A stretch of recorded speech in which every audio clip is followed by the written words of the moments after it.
Question number 6।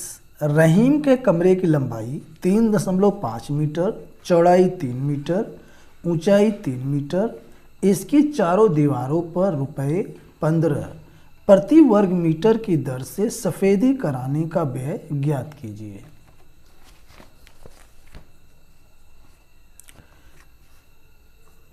Question 6। प्यारे बच्चों, तो यहाँ पर हमें दिया हुआ है एक कमरा है, इसकी लंबाई इसे एल से हम दिखाते हैं बराबर 3.5 मीटर।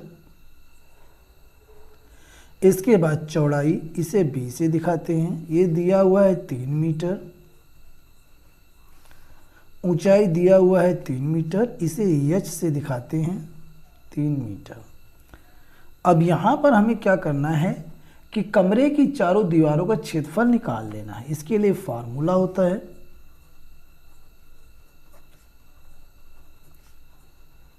कमरे की चारों दीवारों का क्षेत्रफल बराबर 2 ब्रैकेट में एल प्लस बी गुणा एच। इसका मतलब है 2 ब्रैकेट में लंबाई प्लस चौड़ाई और गुणा ऊंचाई।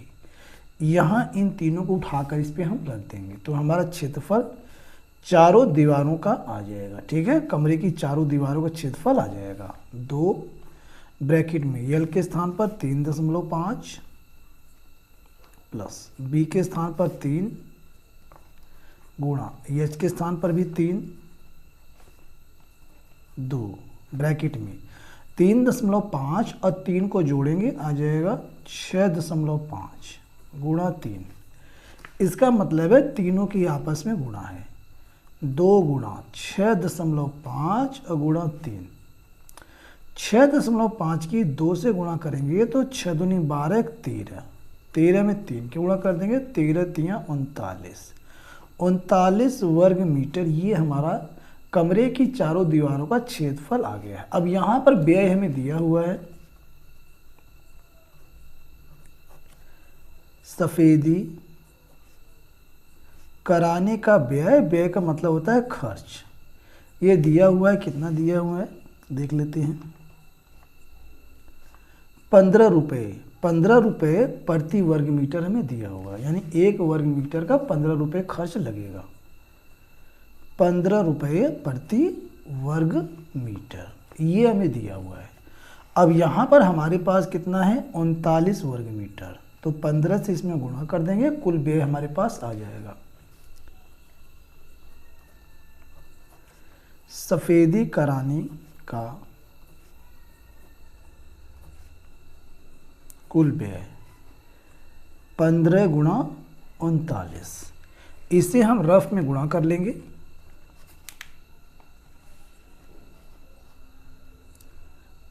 39 गुणा 15, 15 9 135 के 5 हासिल में आ गया हमारे पास 13, 15 3 45, दोनों को जोड़ देंगे तो 5 3 8 4 1 5, 585। तो हम कह सकते हैं कुल रुपए 585 का व्यय आएगा, खर्च आएगा। यही इसका आंसर है।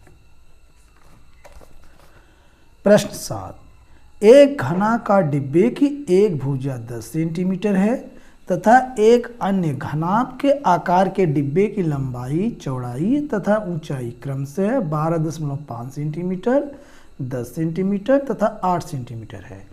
किस डिब्बे का पार्श्व पृष्ठीय क्षेत्रफल अधिक है और कितना अधिक है? क्वेश्चन 7। तो पहले हम क्या करेंगे, यहाँ ये घन बनाएंगे।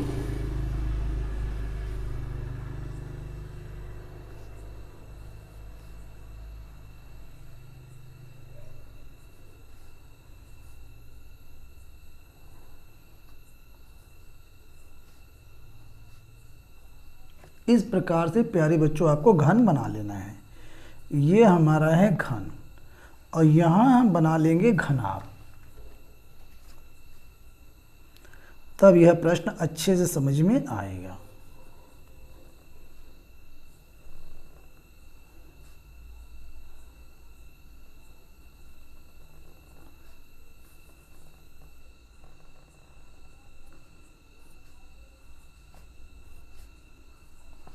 ये हमारा बन गया घनाभ। तो यहाँ पर दिया हुआ है घन की, क्वेश्चन में दिया हुआ है घनाकार डिब्बे की एक भुजा, ये डिब्बा है, इसकी एक साइड जो है 10 सेंटीमीटर। हम लिख सकते हैं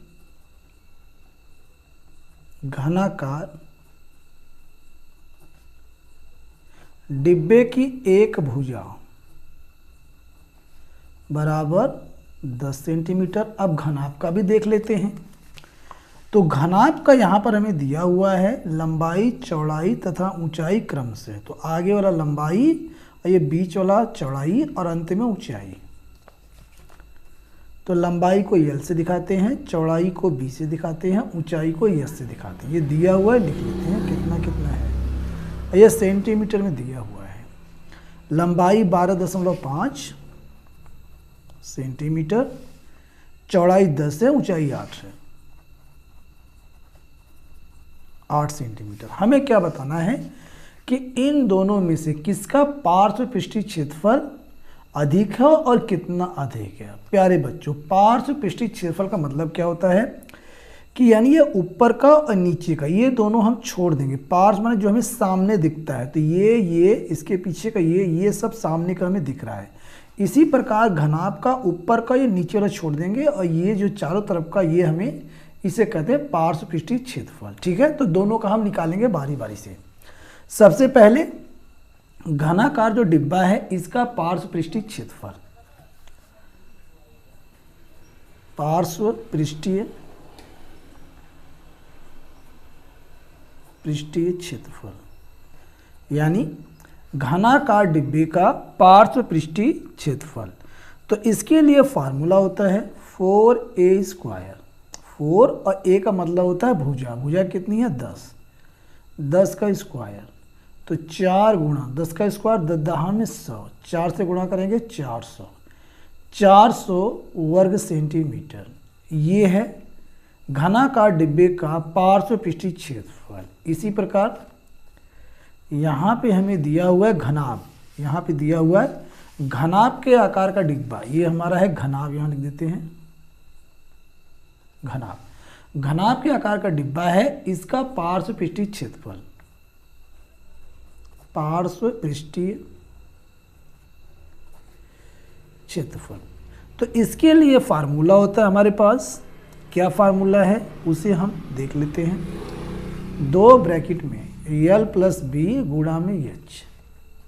तो 2 L यहाँ पर है 12.5 प्लस B यहाँ पर 10 है और गुणा H यहाँ पे 8। सॉल्व करेंगे 2 और 12 और ये 12.5 और 10 को जोड़ेंगे तो ये हो जाएगा हमारे पास 12 10 22, 22.5 गुणा 8। 22.5 की 2 से गुणा करेंगे तो 22 दूना 44 से 45 आ जाएगा। गुणा कर देंगे 8 से, 8 पंजे 40 के 0, हासिल लगा 4, 8 चौक 32, 4 36, तो 360 वर्ग सेंटीमीटर। तो घनाभ का पार्श्व पृष्ठीय क्षेत्रफल आ गया 360 वर्ग सेंटीमीटर और घन का आया 400 वर्ग सेंटीमीटर। तो यहाँ पे हमें दिख रहा है घनाकार डिब्बे का पार्श्व पृष्ठीय क्षेत्रफल अधिक है। यहाँ पे देखते हैं क्या पूछा गया है। हाँ, यही पूछा गया है। तो यहाँ हम लिख सकते हैं अतः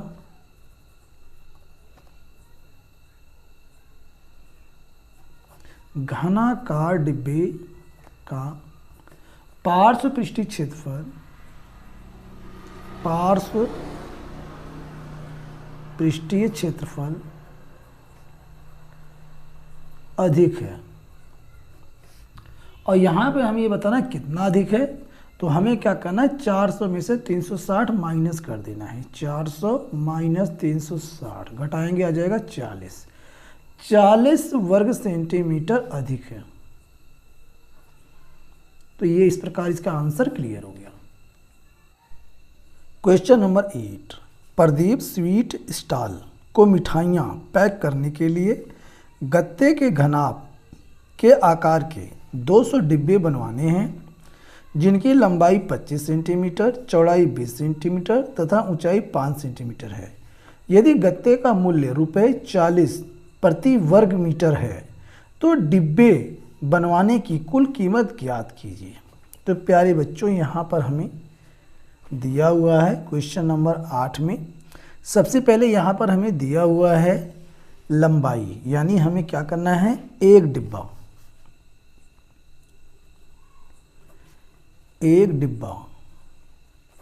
का माप हमें दिया हुआ है। लंबाई को यल बोलते हैं। ये दिया हुआ 25 सेंटीमीटर और इसे हम बदल देंगे मीटर में, क्योंकि यहाँ पर आंसर यहाँ पे हमें मीटर में चाहिए और यहाँ पे दिया हुआ खर्च भी 40 रुपये प्रति वर्ग मीटर। तो हम कर सकते हैं 25/100, ये हो जाएगा 0.25 मीटर।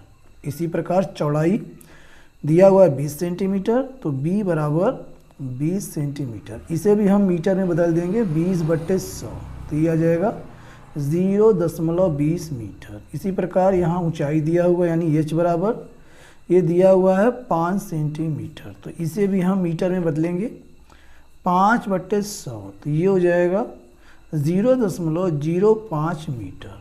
अब यहाँ से हमें क्या निकालना है कि एक डिब्बे का हमें निकाल लेना है संपूर्ण पृष्ठ। और ये डिब्बा हमारा किस प्रकार का है, घनाभ के आकार का है। किस प्रकार का है, घनाभ के आकार का। यहाँ पे कहा भी है घनाभ के आकार का, तो हम निकाल लेंगे घनाभ का संपूर्ण पृष्ठीय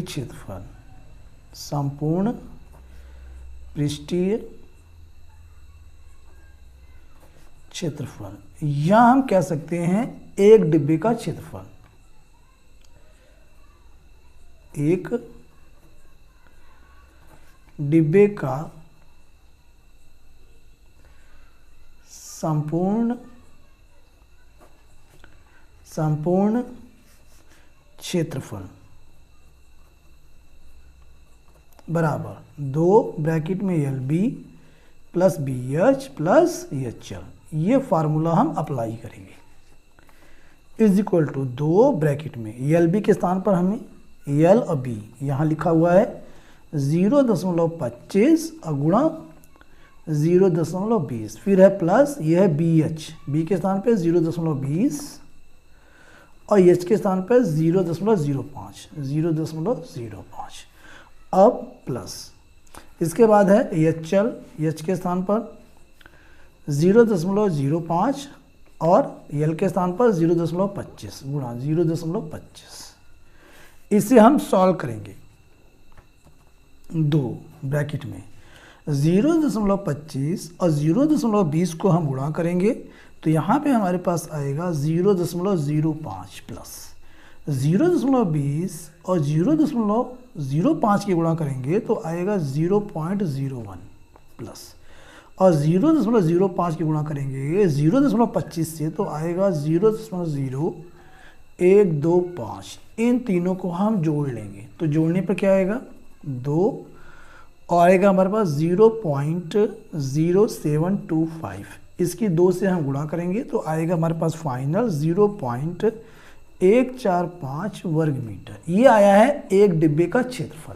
ठीक है, अब यहाँ पे कितने डिब्बे बनाने हैं, डिब्बे हमें बनाने हैं 200, तो 200 डिब्बों का क्षेत्रफल हमें निकालना पड़ेगा। तो यहाँ हम लिखेंगे 200 डिब्बे बनाने के लिए, यहाँ पे क्या बोल रहा है, किसका बना रहा है, ये गत्ते का। बनाने के लिए आवश्यक गत्ते का क्षेत्रफल। आवश्यक का मतलब होता है हमें चाहिए क्षेत्रफल। तो एक डिब्बे का पता है 0.145, गुणा कर देंगे हम 200 डिब्बे से 200, तो यहाँ पे हमारे पास आ जाएगा 29 वर्ग मीटर। और यहाँ पर हमें व्यय भी दिया हुआ है, व्यय दिया हुआ 40 रुपये प्रति वर्ग मीटर। ठीक है, गत्ते का मूल्य यहाँ हम लिख सकते हैं, चूँकि